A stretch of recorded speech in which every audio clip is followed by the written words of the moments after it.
वंदे मातरम एक कॉन्सेप्ट है रेंट में ही जो मार्शल ने दिया था, जिसे हम कहते हैं क्वाजाई रेंट, जिसे हम आभासी लगान हिंदी में बोलते हैं।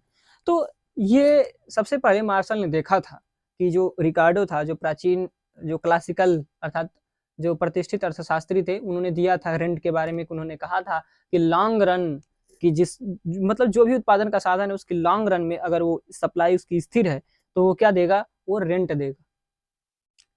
लेकिन मार्शल ने उसका विरोध नहीं किया, उसको और विवेचना किया, शोध किया और उसके आलोचना की। देखिए आलोचना का मतलब केवल विरोध नहीं होता, आलोचना का मतलब होता है उसके सही और गलत दोनों चीजों को संशोधन करना, देखना।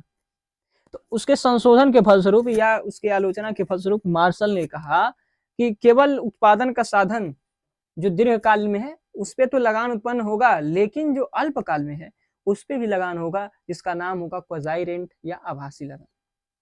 और इन्होंने समझाया, उन्होंने देखिए एक फार्मूला दिया है। उन्होंने कहा कि जो क्वाजाई रेंट है उसका मतलब देखिए, उसका कुछ उदाहरण भी है। जैसे मान लीजिए मशीन है, उसकी भी तो पूर्ति अल्पकाल में स्थिर है, कौन हटा सकता है उसको बताइए। अल्पकाल में 2 करोड़ की मशीन है तो अल्पकाल में अर्थात कुछ दिनों में या 2 महीने में 3 महीने में कौन हटा सकता है। उसके लिए काफी पूंजी की आवश्यकता है, तो केवल दीर्घकाल में ही हो सकता है। तो अल्पकाल में जो उससे पैसा आएगा, क्योंकि उसको तो पैसा देना नहीं, उस पर पैसा खर्च नहीं करना है, तो उसका पैसा क्या हो जाएगा, क्वाजाई रेंट में आ जाएगा। तो उन्होंने कहा कि क्वाजाई रेंट इक्वल टू क्या हो जाएगा, total cost minus total variable cost. Variable cost मतलब जो रोजमर्रा का काम है, कच्चे माल के लिए देना है, वो क्या जो मोटर्स कच्चे माल को ला रहे हैं उसको देना है, वाहन लागत देना है, तो इत्यादि को। और एक चीज और है कि क्वाजाई रेंट इक्वल टू एक और फार्मूला है। सबसे पहले क्या हो जाएगा, TFC। जब TC में से TVC घटाएंगे तो TFC बचेगा, लेकिन अगर इसके ऊपर भी प्रॉफिट होता है अर्थात एक्सेस प्रॉफिट भी अगर हो जाए तो वो भी क्वाजाई रेंट में आएगा। देख लीजिए क्वाजाई रेंट का फार्मूला है ये। अब हम इसको फिगर के रूप में देख लेते हैं। अब हम इसको चित्र के माध्यम से देखते हैं। अगर आप चित्र में देखेंगे तो ये टोटल एवरेज कास्ट है। तो एवरेज कास्ट और एवरेज वेरिएबल कास्ट के बीच का जो भाग होता है वो क्या होता है, टोटल फिक्स कास्ट होता है।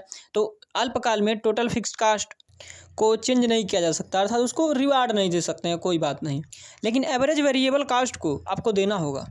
अगर नहीं देंगे तो जो आपके साधन है, उत्पादन के साधन, वो किसी और में चले जाएंगे, किसी और काम में चले जाएंगे। इसीलिए एवरेज कास्ट का जो आप जानते हैं कि 2 भाग होता है, एक होता है एवरेज वेरिएबल कास्ट और एक fixed cost, average fixed cost. तो एवरेज फिक्स्ड कास्ट तो स्थिर रहेगा, लेकिन एवरेज वेरिएबल कास्ट को पेमेंट देना पड़ेगा। तो अल्पकाल में एवरेज फिक्स कास्ट से जो पैसा अर्न हो रहा है, अर्थात उसके द्वारा जो पैसा अर्न हो रहा है, और उसके अलावा जो एक्सेस प्रॉफिट है, आप इस चित्र में देख सकते हैं कि एवरेज फिक्स कास्ट अर्थात चूंकि यहाँ पे एवरेज टोटल कास्ट को लिया है, तो एवरेज टोटल कास्ट और एवरेज वेरिएबल कास्ट के बीच का जो भाग है वो TFC है। तो उस पर जो रिवार्ड मिल रहा है, जो पैसा मिल रहा है, और उसके अलावा जो एक्सेस प्रॉफिट है वो सब क्या है, रेंट है। तो दीर्घकाल में रेंट का कॉन्सेप्ट है और अल्पकाल में क्वाजाई रेंट का कॉन्सेप्ट है जो मार्शल जी ने दिया था। आई होप आप लोगों को ये वीडियो पसंद आया होगा। आप इस वीडियो को लाइक, शेयर तथा चैनल को सब्सक्राइब जरूर कीजिएगा। धन्यवाद।